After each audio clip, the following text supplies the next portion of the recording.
Notre Dieu opère des miracles. Amen. Il opère réellement des miracles. Amen. Continuons dans la persévérance, dans la crainte, dans l'amour et dans l'obéissance. Nous allons voir Dieu agir. Amen. Ne sois pas triste, ne sois pas refroidi. Toi, regarde ce que le Seigneur fait dans cette église. Il est présent, il est avec nous. Et nous allons nous préparer pour la parole. S'il n'y a plus de témoignages, nous allons nous préparer pour la prédication du jour. Qui est dans la joie d'être dans la présence de Dieu. Amen.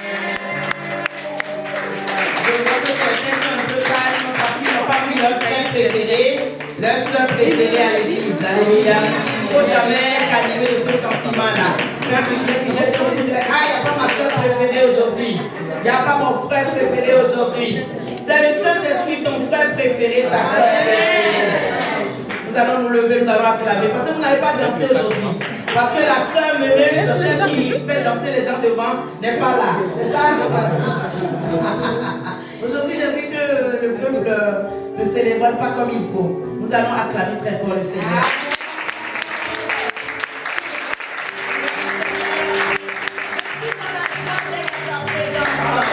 Tout ce qu'on fait ce matin, Seigneur, je suis dans la joie. Ma foi ne dépend pas d'une sœur. Ma foi ne dépend pas d'un frère. Ma foi ne dépend pas d'un pasteur. Mais ma foi dépend de ce que je vais vivre. Ressuscité. Je vais vivre le pouvoir de ce Dieu de la croix. Ma foi dépend de la vérité que tu es, qui est placée à mon cœur. Et ce matin, je suis venu te rendre un culte. Et voici le moment de la parole. Tu vas dire, Seigneur, la parole, c'est toi-même. Ta parole est esprit, vie et vérité. Je veux vivre ta parole. Touche ton cœur ce matin, dis Seigneur. Donne-moi l'esprit de compréhension de ta parole. Tu vas te prêcher ce matin. Je ne veux pas entendre cette parole avec mes oreilles physiques, mais ou mes oreilles spirituelles.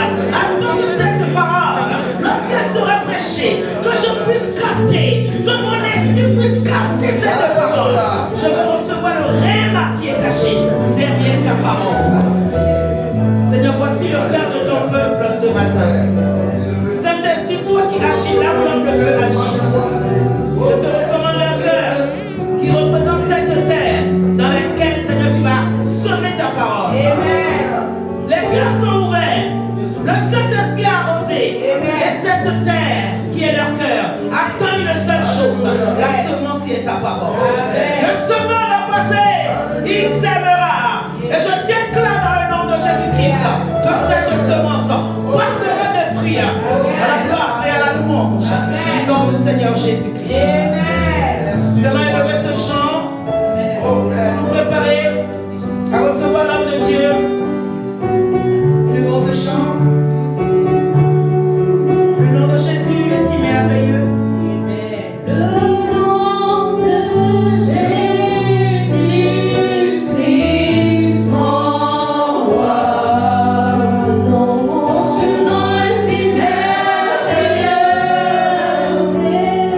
Bon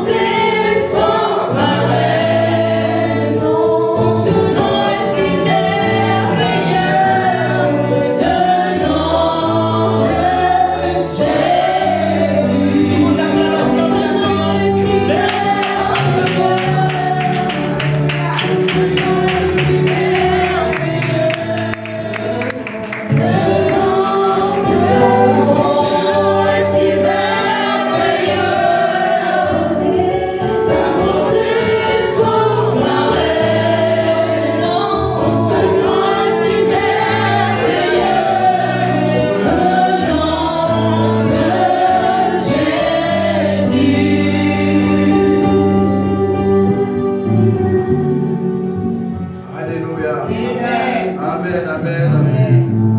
Alléluia.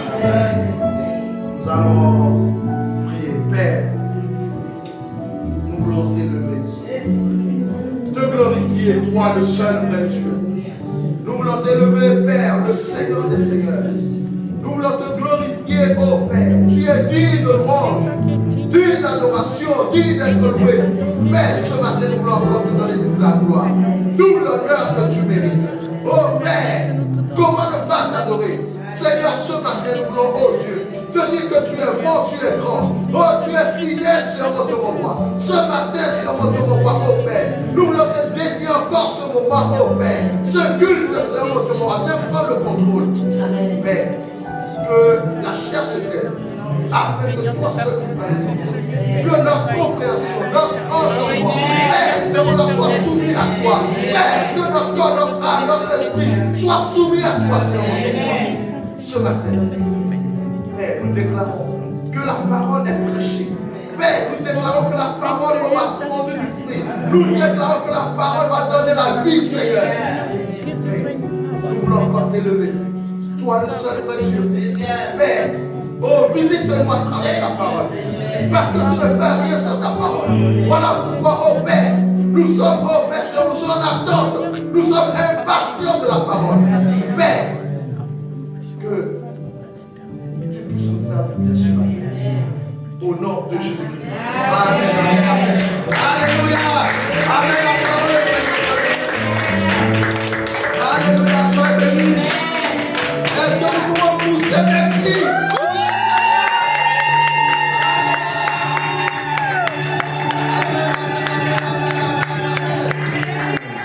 Dans son palais, tous ces cris. Dans son palais, tous ces cris. Dans son palais, tous ces cris.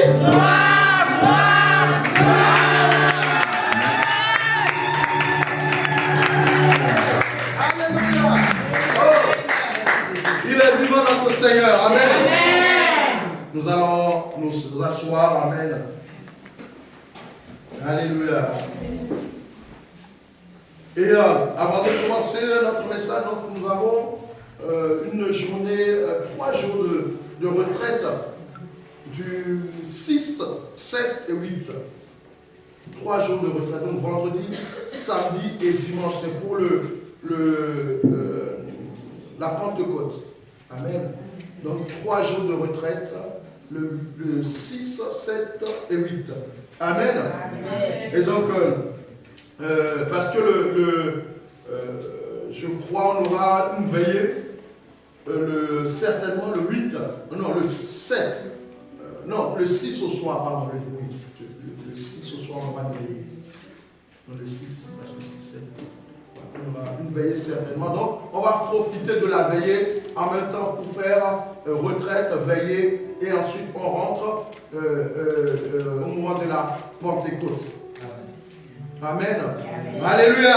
Amen. Et donc, avant de passer au message, j'aimerais partager 2 ou 3 choses avec vous.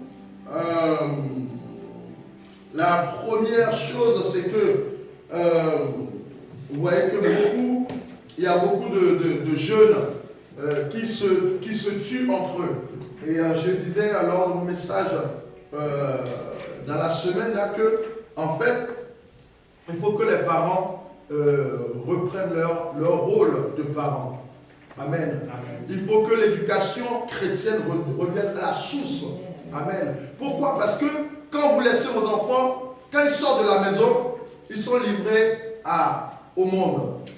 Amen. Et donc, quand l'éducation chrétienne est déjà donnée, vous allez voir que même si l'enfant un peu récalcitrant aux choses de Dieu, il va mettre des barrières déjà.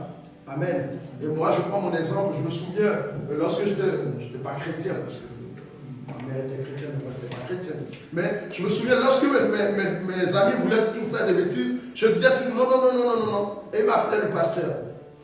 Alléluia. Amen. Parce qu'il y avait une éducation chrétienne qui était déjà là. Même si je n'allais pas à l'église, je savais qu'il y a certaines choses que je ne pouvais pas faire. Donc vraiment, faisons notre travail de parents notre rôle de parents pour que les enfants puissent trouver le chemin. Parce que quand on est jeune, on a toujours un moment où on se cherche. On ne veut pas copier ce que les parents font, donc on veut se chercher soi-même. Donc ce n'est pas mal aussi, hein? Ce n'est pas mal que l'enfant se cherche, amen. Mais lorsque la base est là, mais lorsqu'il va se chercher, il revient toujours au Seigneur parce que la base est là. Amen. Alléluia. Amen, amen, amen. Et alors, je voulais vous annoncer une très bonne nouvelle. Elle me disait que je ne vais pas publier sur Internet. Je me dis, le baptême, il faut être publié sur Internet pour le baptême. C'est très important. Oui, on ne peut pas cacher le baptême. Parce que pourquoi? Le baptême, ça doit être visible à tout le monde. Amen. Parce qu'à partir de cette instant, les gens sachent que tu ne fais plus partie du camp du diable. Amen. Mais si tu caches, ça veut dire que tu as encore quelque chose du diable que tu veux cacher. Non. Il faut non. Si c'est vraiment de Dieu, mais ceux qui ne veulent pas, ils vont voir, ils vont glorifier. Amen. Amen. Alléluia. Les choses de Dieu, il ne faut pas cacher. Parce que si la Bible déclare que celui qui me reniera, je le renierai devant mon Père. Donc si tu te caches, au dernier moment, le Seigneur va dire, mais tu vas le baptême, tu t'es caché, donc là, c'est le paradis, tu ne peux pas venir parce que tu m'as caché. C'est très important.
Parmi les saints,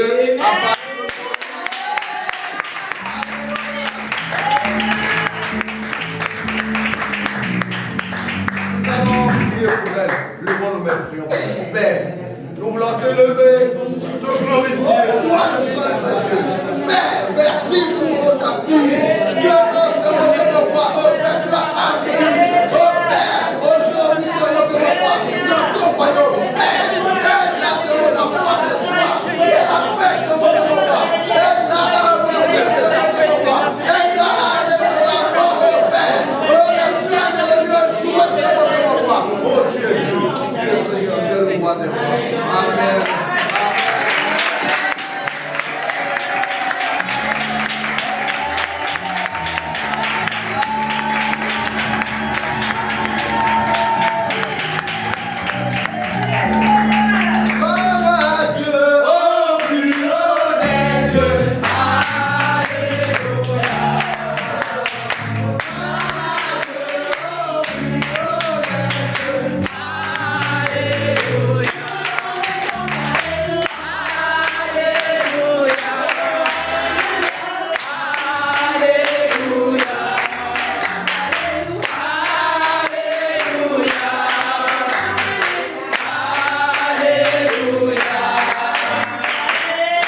béni. Alléluia. Sois béni. Amen. C'est un bon choix que tu as fait. Amen. Que le Seigneur t'encourage. Que le Seigneur te fortifie. Amen. Alléluia.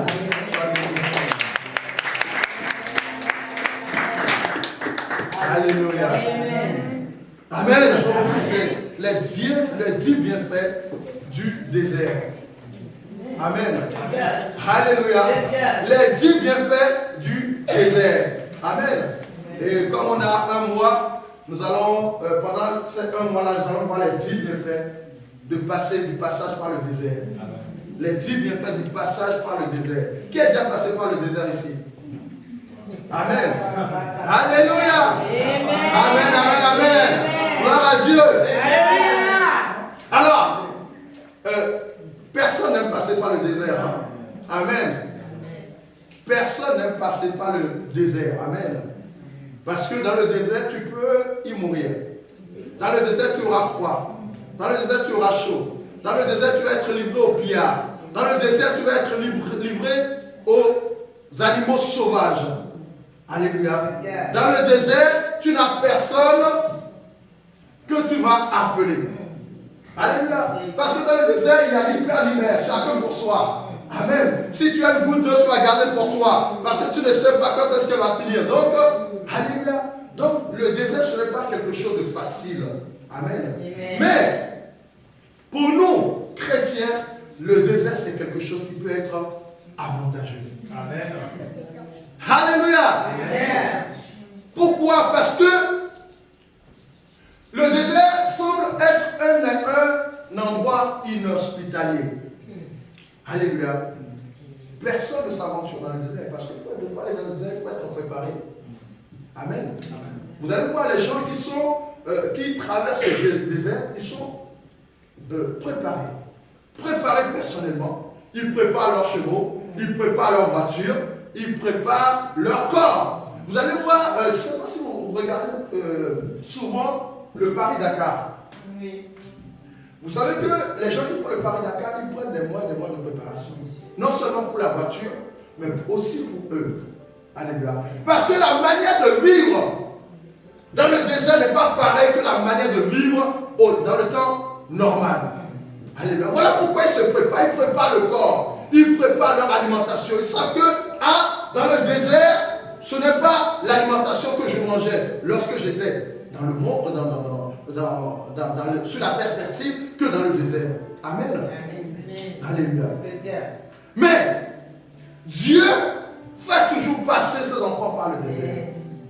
Parce que lorsque Dieu veut faire quelque chose avec toi, il va te faire passer par le désert. Alléluia.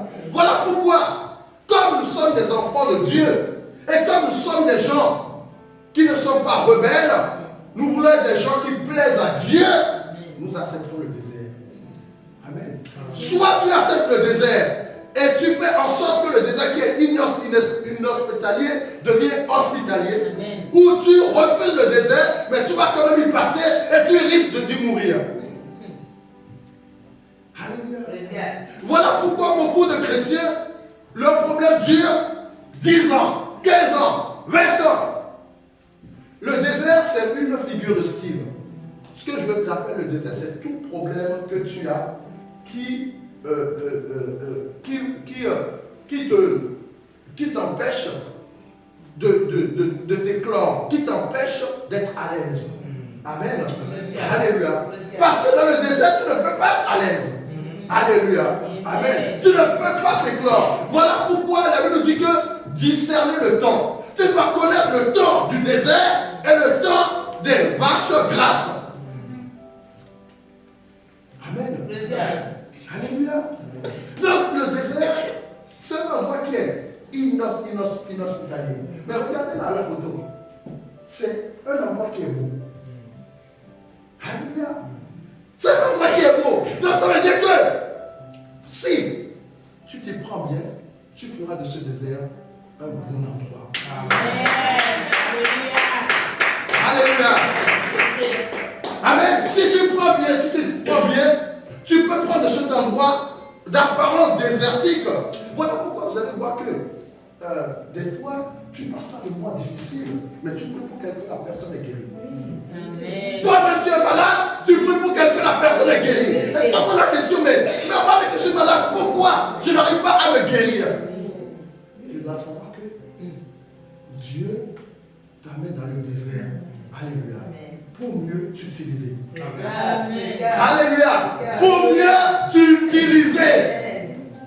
Parce que lorsque ça devient inhospitalier, tu as besoin, alléluia, de te ressourcer.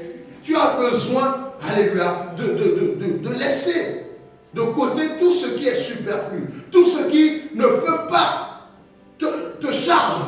Alléluia. Voilà pourquoi on n'amène pas n'importe quoi dans le désert. On n'amène que les choses utiles dans le désert. Amen. Alléluia. Amen. Amen. Tu ne vas pas t'embarrasser de choses qui ne vont pas te servir à rien. Nous, les femmes là, vous qui aimez beaucoup vous habiller, si vous habillez dans le désert, ça ne vous servira à rien. Amen. Amen. Alléluia. Alléluia. Si tu mets des bijoux, ça ne te servira à rien. Ça risque même de pourrir. Parce que la chaleur est tellement intense. Alléluia.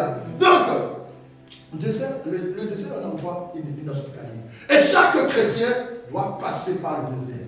Parce que Dieu veut te prouver à travers le désert. Dieu veut te prouver à travers le manque. Alléluia. Ce matin, je ne sais pas ce qui te manque. Parce que dans le désert, on manque de tout. Alléluia.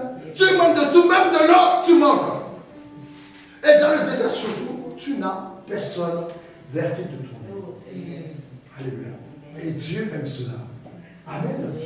Amen. Dis à ton voisin, Dieu aime le désert. Amen. Dieu aime le désert.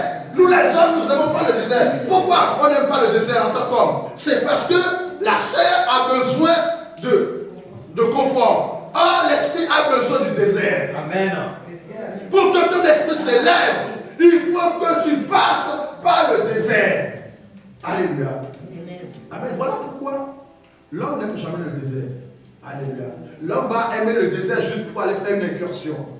Mais pour y vivre, il ne va jamais vivre. Les gens qui vivent dans le désert, pourtant il y a des gens qui vivent dans le désert et ils ne meurent pas. Oui, oui. Alléluia. Donc ça veut dire que s'il y a des gens qui vivent dans le désert qui ne meurent pas, toi aussi tu ne mourras pas dans le désert. Amen. Alléluia. Comme une terre désolée, il sera chassé dans le désert. Amen. Alors, vous voyez, le bouc portera sur lui toute son iniquité et il sera chassé dans le désert. Donc, en réalité, vous voyez, le désert, c'est comme une sorte de malédiction. Alléluia. Mais, ce n'est pas en réalité une malédiction parce que le bouc dont on parle, en fait, lorsque les enfants de Dieu péchaient, on prenait un bouc sur lequel on déversait leur iniquité et on chassait le bouc pour aller le sacrifier dans le désert. Amen. Amen. Donc le désert, c'est quelque chose qui semble être une malédiction. Amen. Donc, des fois, le désert peut être une malédiction. Mais le désert peut être aussi une bénédiction. Amen. Alléluia. Pourquoi? Moi, je donne juste mon témoignage. Lorsque je suis venu dans le Seigneur, tous mes amis, le Seigneur a chassé tous mes amis de moi. Donc, lorsque je me suis retrouvé dans les problèmes, je n'avais plus personne vers qui me tourner. Alléluia. Amen. Mais, en réalité, le désert par lequel je suis passé, en n'ayant pas d'appui, est devenu une bénédiction dans le sens où je me suis rapproché plus de Dieu. Alléluia. Je me suis plus rapproché de Dieu. Parce que l'homme ne va jamais se rapprocher de Dieu si c'est qu'il a l'appui à côté. Amen. Donc, le Dieu fait exprès de t'amener dans le désert pour te séparer de certaines personnes. Alléluia. Amen. Ou Dieu t'amène dans le désert pour t'apprendre des choses. Dieu t'amène dans le désert pour te parler. Amen. Et l'endroit qui est devenu inhospitalier, devient un endroit. Parce que là, Dieu te parle cœur à cœur. Tu deviens un ami de Dieu dans le désert. Parce que tu n'as pas d'autre choix que de lui faire confiance. Tu n'as pas d'autre choix que de l'écouter. Tu n'as pas d'autre choix. Bien aimé, vous devez comprendre que lorsque c'est très difficile à un homme charnel d'entendre Dieu. Amen. Pourquoi? Parce qu'il y a tellement de sollicitations. Si tu as des enfants, tu es sollicité par tes enfants. Si tu es marié, tu es sollicité par ta femme, par ton mari. Si tu travailles, tu es sollicité par le travail. Si tu as un hobby, voilà pourquoi vous allez comprendre que l'image du désert, c'est les moines. Les moines, ils aiment bien aller dans un endroit reculé. Pourquoi? Parce qu'ils peuvent être en connexion avec Dieu. Tout ce qui t'empêche d'être en connexion de Dieu devient un anathème devant Dieu. Si c'est ton travail qui t'empêche de servir Dieu, ce travail-là est un travail maudit. Si c'est ton mari, tu peux te marier et le mari te refuse d'aller à l'église. Ça devient une malédiction. Parce que tout ce qui t'empêche de t'approcher, je dis toujours que vous qui voulez vous marier, ton mari doit aimer le Seigneur plus que toi. Pourquoi? Parce que quand toi tu as un coup de mou, c'est lui qui va t'encourager. Dis chérie, viens, on y va. Amen. Mais imagine-toi que ton mari ou ta femme aime le Seigneur moins que toi. C'est toujours toi qui dois le porter ou la porter. Et à un moment, ça peut être pesant. Amen. Alléluia. Voilà pourquoi les jeunes ils disent oui, mais est-ce qu'on peut se marier avec un autre chrétien? Dieu est capable de tout. Amen. Mais ce qu'on peut faire, Dieu ne le fera pas. Amen. Ce que toi tu peux faire, Dieu ne le fera pas. Donc, comme toi tu sais que moi j'ai besoin d'un mari qui doit me porter, qui doit une femme, qui doit m'encourager. Quand je suis faible, ça ne sert à rien d'aller prendre un mari dans le monde. Amen. Ou une femme dans le monde. Bien aimé, vous savez, il y a des moments où il ne faut pas prier le Seigneur. Ça ne sert à rien. Amen. Oui, il y a des moments où ça ne sert à rien parce que tu vas perdre ton temps. Amen.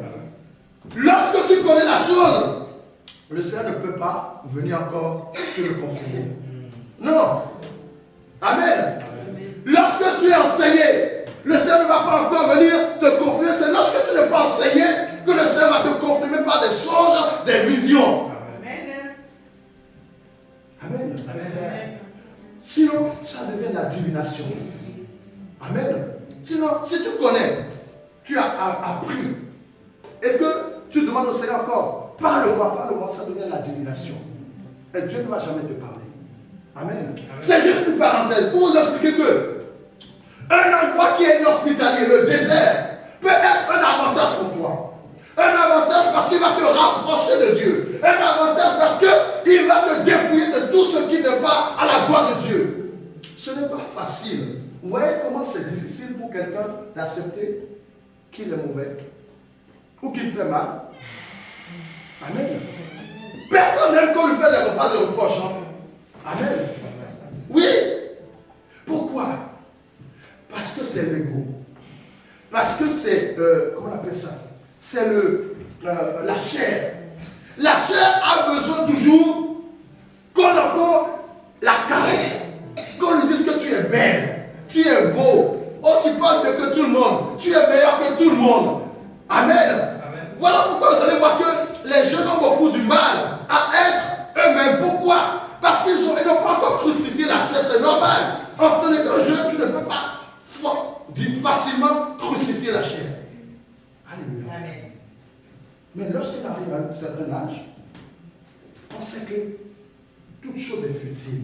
Donc, on fait attention plus aux choses qui sont, comment dirais-je, qui vont nous approcher de Dieu. Amen. Amen. Et donc, lorsque Dieu te passe par le désert, l'endroit inhospitalier, il va faire de ce désert un endroit où toi tu vas être à l'aise. Amen. La plupart du temps, pourquoi on n'est pas à l'aise? Parce qu'on n'accepte pas. Bien aimé, il faut accepter. Si tu as un défi, alléluia, il faut d'abord accepter le défi pour que Dieu commence à travailler. Amen. Alléluia. Lorsque tu as un moment difficile, il faut accepter ce moment pour que Dieu commence à travailler. Lorsque tu acceptes, tu dis ok, c'est bon, tu as compris. Dieu ne peut rien faire si tu ne comprends pas. Alléluia. Dieu ne peut pas travailler avec quelqu'un qui ne comprend pas ce que Dieu veut faire. Voilà pourquoi vous allez avoir des situations où les situations durent 10 ans. Il y a des moments où il faut savoir prier, mais il y a des moments où il ne faut pas prier. Alléluia. Amen. Amen. Dieu comprend ce que Dieu veut faire. Ça ne sert à rien de se perdre dans les prières. Amen. Alléluia. Et la plupart du temps, Dieu veut que nous puissions comprendre. Voilà pourquoi lorsque Dieu nous amène dans le désert peut durer 10 ans, 5 ans, selon ta compréhension de ce que Dieu veut faire. Amen. Alléluia. Donc, si tu comprends vite, Dieu va commencer à travailler avec toi. Mais si tu ne comprends pas vite, il va prendre le temps. Parce que lui, il a le maître du temps. Il a tout son temps. Nous, nous courons après le temps. Mais lui, il a tout son temps. Il a le maître de l'éternité. Alléluia. Voilà pourquoi, lorsque tu es dans un moment difficile, ne te tourmente pas. Ne te lamente pas. Ne sois pas troublé. Parce que le Dieu qui t'a créé, il sait pourquoi il te passe par ce moment-là. Simplement, essaye de connaître la volonté de Dieu. Essaye de connaître ce que Dieu veut faire dans le désert. Alléluia. Seigneur, tu m'as amené dans ce désert. C'est pourquoi. Parle-moi. Qu'est-ce que tu veux faire de là? Et lorsque tu comprends, tu vas accepter. Et Dieu va faire de ce désert un endroit hospitalier.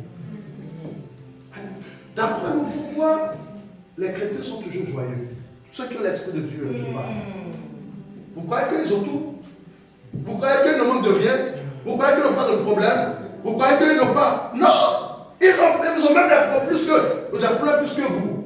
Mais simplement, ils ont compris la volonté de Dieu. Amen. Ils ont compris là où Dieu veut les amener. Alléluia. Jérémie 2, verset 6.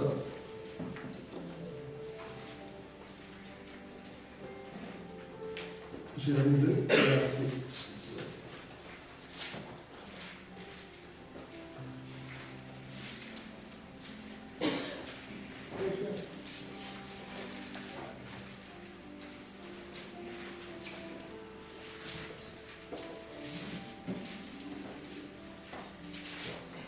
Jérémie 2, verset 6.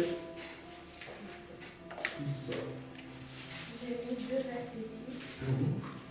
Ils n'ont pas dit où est l'Éternel, qui nous a fait monter du pays d'Égypte, qui nous a conduits dans le désert, dans une terre aride pleine de fosses, dans une terre où règne la sécheresse et l'ombre de la mort, dans une terre par où personne ne passe et où n'habite aucun homme. Amen. Amen. Alléluia.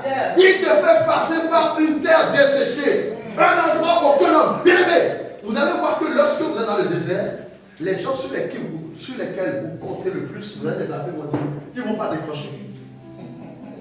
Oui, mais si c'est ton pasteur, il ne va pas décrocher. Pourquoi? C'est là que tu sauras que, ça c'est Dieu qui est en train de me passer. Les gens sur lesquels tu comptes le plus, tu vas appeler, ils ne vont pas décrocher. Alléluia. Parce que Dieu, alléluia, veut faire quelque chose de toi dans le désert. Amen. Le Seigneur veut t'apprendre quelque chose dans le désert. Le Seigneur ne fait rien par hasard.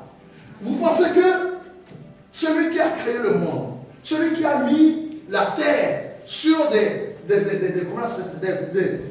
supports invisibles pour que la terre ne tombe pas, lui, il n'est pas capable de vous sortir dans le désert. Alléluia. C'est parce qu'il a un plan pour toi.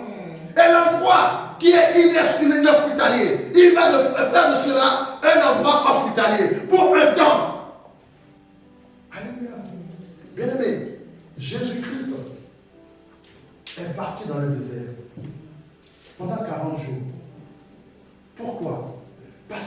besoin.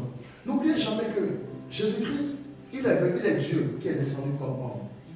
Et pour avoir toute la plénitude de l'homme en lui, il fallait qu'il passe par le désert. Alléluia.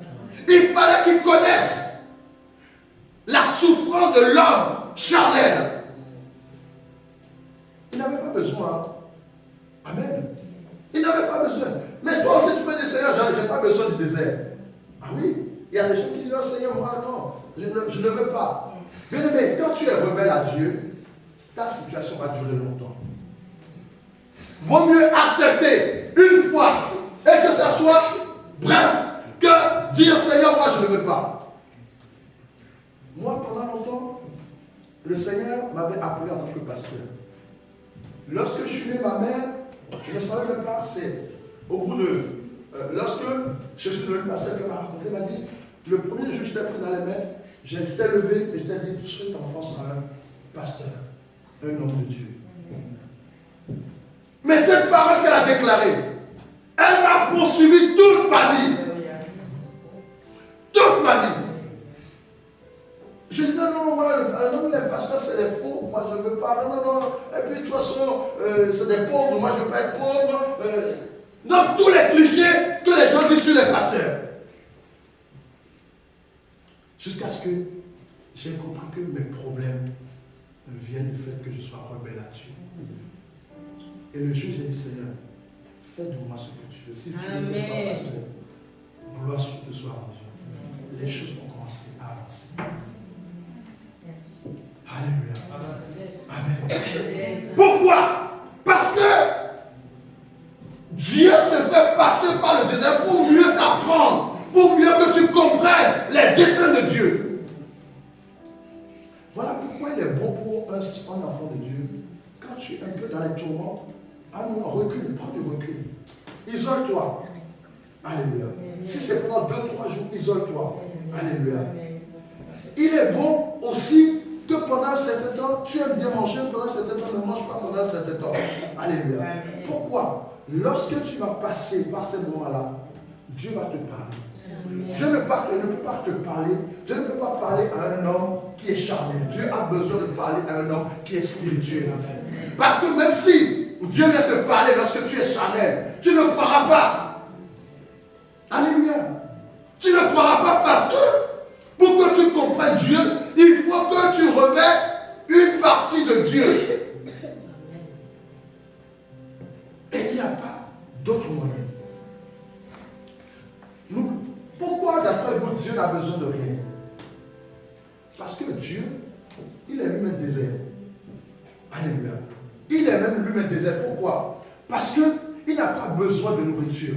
Il n'a pas besoin d'eau. Il te suffit à lui-même. Amen. Et donc pour qu'il t'apprenne ce qu'il veut faire, il faut que toi tu viennes revêtir une partie de lui. Amen. Alléluia. Amen. Et l'endroit qui était inhospitalier, tu peux faire de ça un endroit hospitalier. Amen. Alléluia. Lorsque tu passes par des moments difficiles, lorsque rien ne va, alléluia, sache que Dieu est quand même là. Amen. Amen. Amen. Sache que quand même Dieu est là. Amen. Alléluia.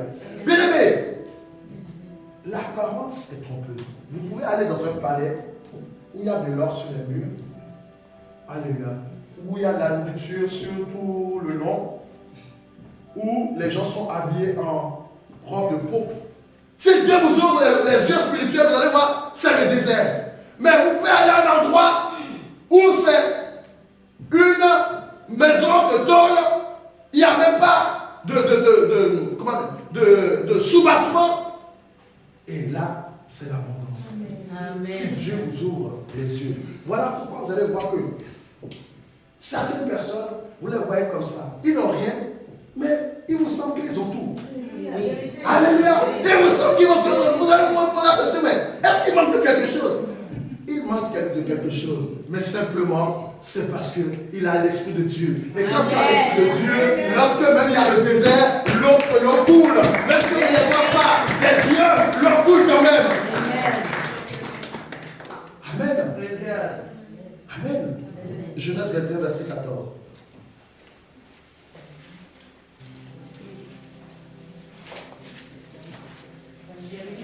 « 21, 14.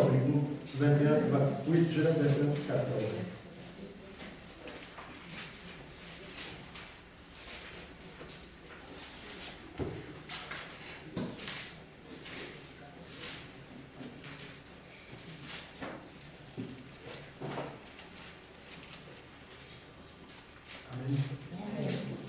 Genèse 21, verset 14. Abraham se leva de bon matin, il fit du pain et une outre d'eau, il donna à Agar et plaça sur son épaule. Il lui remit aussi l'enfant et la renvoya. Elle s'en alla et s'égara dans le désert de Beersheba. Amen. Vous voyez qu'on disait que le désert, soit ça peut être un moment de malédiction ou un moment de bénédiction. Là, pour Agar, c'était un moment de malédiction. Pourquoi? Parce que son enfant était un enfant de la malédiction.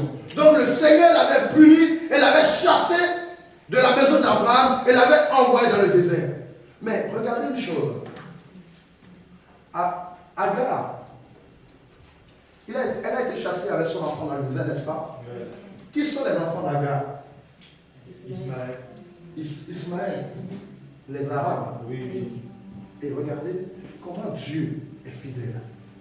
Malgré qu'il les a chassés dans le désert, il n'a pas ôté la bénédiction qui est attachée à Abraham de leur vie. Amen. Alléluia.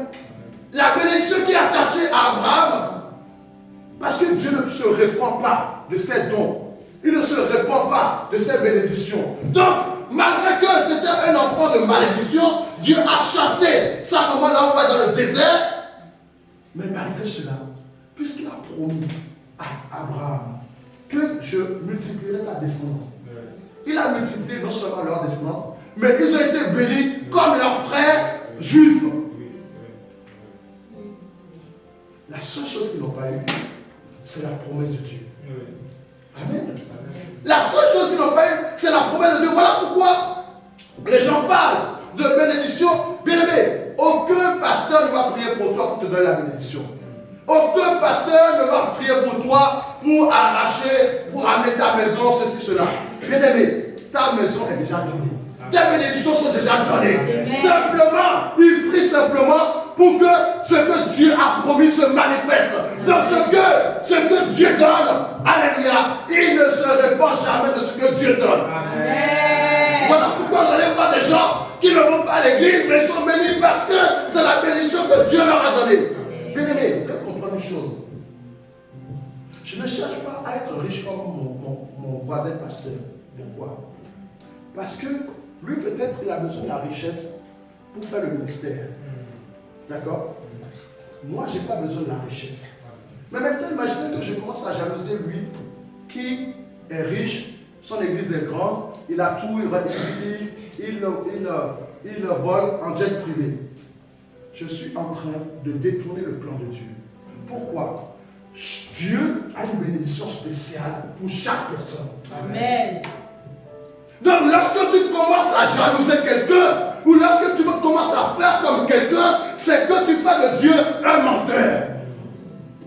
Bien aimé, certains pasteurs ont des jets parce qu'ils doivent faire des campagnes dans tout le monde. À chaque fois, ils n'ont pas payé un billet. Amen. Amen. À chaque fois, ils n'ont pas payé un billet. Imaginez tous les 2 jours, il est en voyage, il paie le billet. 5 000, 5 000, 5 000, 5 000. Vaut mieux qu'il ait un avion. Amen. Donc, pour la mission que Dieu lui a confiée, il a besoin d'un avion. Voilà pourquoi il faut arrêter d'écouter les gens qui disent ouais, mais les pasteurs, ceci. Non. En fait, chaque pasteur a une mission spécifique. Le pasteur Collins n'a pas besoin de jet parce qu'il ne voyage pas. Ou il voyage peut-être une fois par an. Donc il n'en a pas besoin. Mais le pasteur, je ne sais pas, X, il en a besoin parce que tous les jours on l'invite pour prêcher. Amen. Amen. Alléluia. Amen. Et c'est là où on doit comprendre que les plans de Dieu sont merveilleux. Et la Bible dit en plus que nous sommes le corps de Christ. Ça veut dire que, alléluia, est-ce que le bras dit aux yeux, je n'ai pas besoin de toi? Non. Mais le bras ne peut pas dire, mais tu n'es rien aux yeux, parce que ça lui permet d'aller chercher, si je pense ces choses, ah c'est les yeux qui regardent, ah c'est ça, c'est pas ça. Donc bien aimé dans le Seigneur, lorsque tu connais le plan de Dieu, Dieu va commencer à te parler. Amen. Dieu ne peut pas te parler si tu ne connais pas le plan. Bien aimé, c'est comme quelqu'un qui veut construire une maison. Tu veux construire une maison, je sais que chez moi en Afrique ça se fait beaucoup. Tu veux construire une maison, tu commences à mettre les murs, non. Pour construire une maison, il faut avoir un plan. Parce que pourquoi? Lorsque tu vas construire la maison, tu vas te rendre compte que, ah peut-être la cuisine, je l'ai mis au salon. Parce que tu n'avais pas de plan. Donc voilà pourquoi Dieu permet. Dieu ne te parle pas parce que dans le désert, parce que tu ne veux pas laisser Dieu te parler. Amen. Tu ne veux pas te laisser Dieu te parler. Alléluia. Moi je n'aime pas. Non, moi je n'aime pas ça. Ah, moi je ne veux pas ça. Bien aimé, ce que tu veux dépend de Dieu. Ça ne dépend pas de toi. Alors, je vous pose juste une question.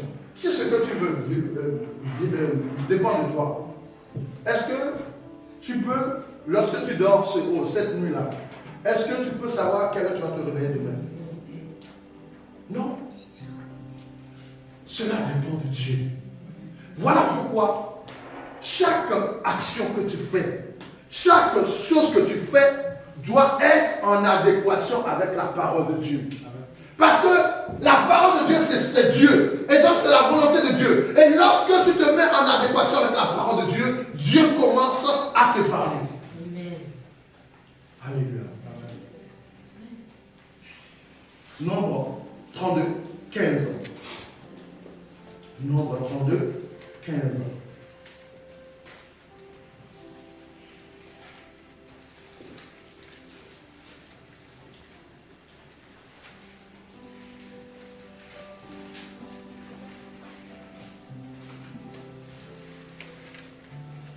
Nombre 32, 15. Nombre 32, verset 15. Oui. Car si vous détournez de lui, il continuera de laisser Israël au désert, et vous causerez la terre de tout son peuple. Amen. Amen. Si vous détournez de lui, il continuera de laisser Israël dans le désert. Et il détruira tout le peuple.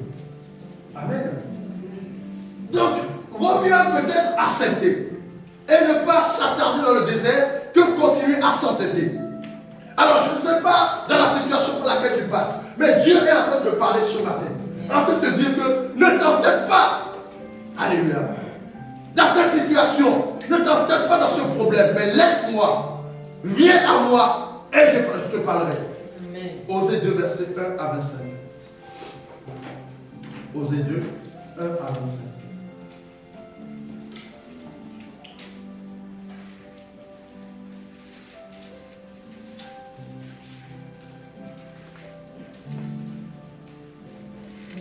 Osée 2, 1 à 25. Oui, Osée, oui.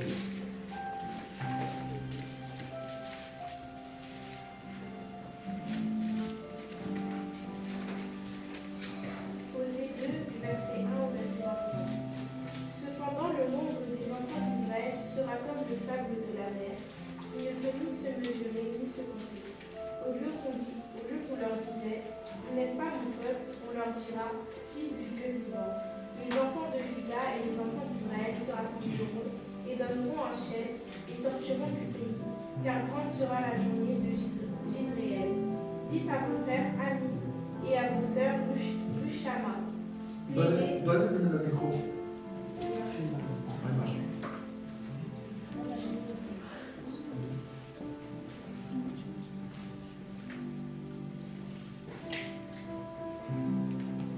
Plaidez contre vos mères, car elle n'est point ma femme, et je ne suis point son mari.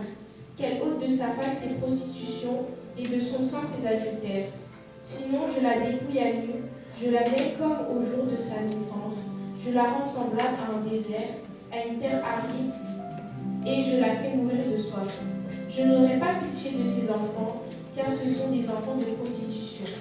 Leur mère s'est prostituée, celle qui les a conçus s'est déshonorée, car elle a dit « J'irai après mes amants, qui me donnent mon pain et mon eau, ma laine et mon lin, mon huile et ma boisson.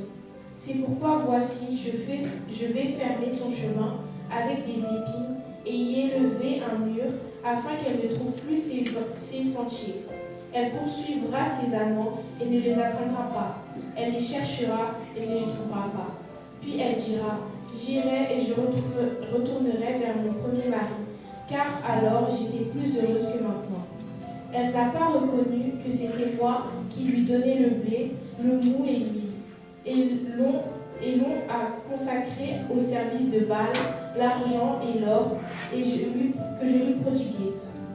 C'est pourquoi je répandrai mon blé en son temps et mon mou dans sa saison, et j'enlèverai ma laine et mon lin qui devaient couvrir sa nudité. Et maintenant je découvrirai sa honte aux yeux de ses amants, et nul ne la délivrera de ma main. Je ferai cesser toute sa joie, ses fêtes, ses nouvelles lunes, ses sabbats et toutes ses solennités.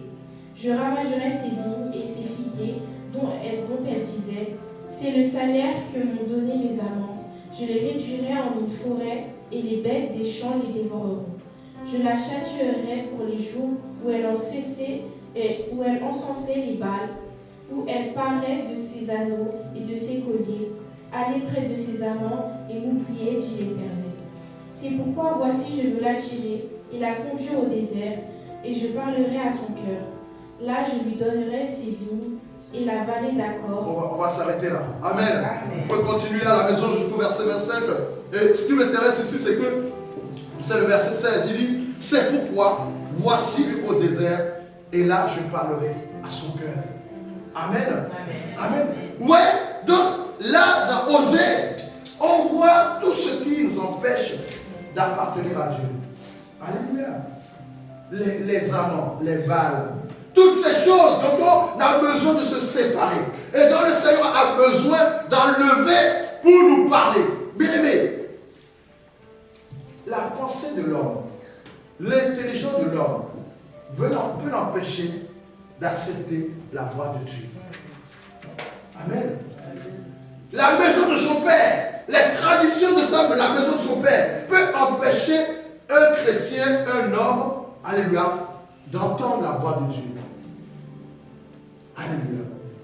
L'éducation de l'homme, son cursus scolaire peut l'empêcher d'entendre la voix de Dieu.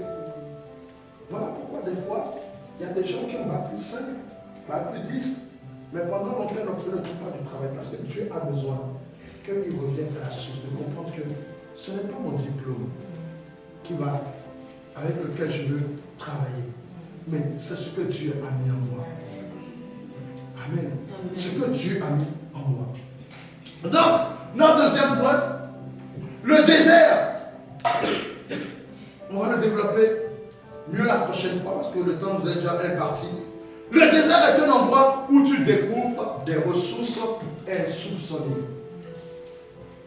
Regardez, dans le désert, il y a beaucoup de pétrole. L'Arabie Saoudite, c'est dans le désert.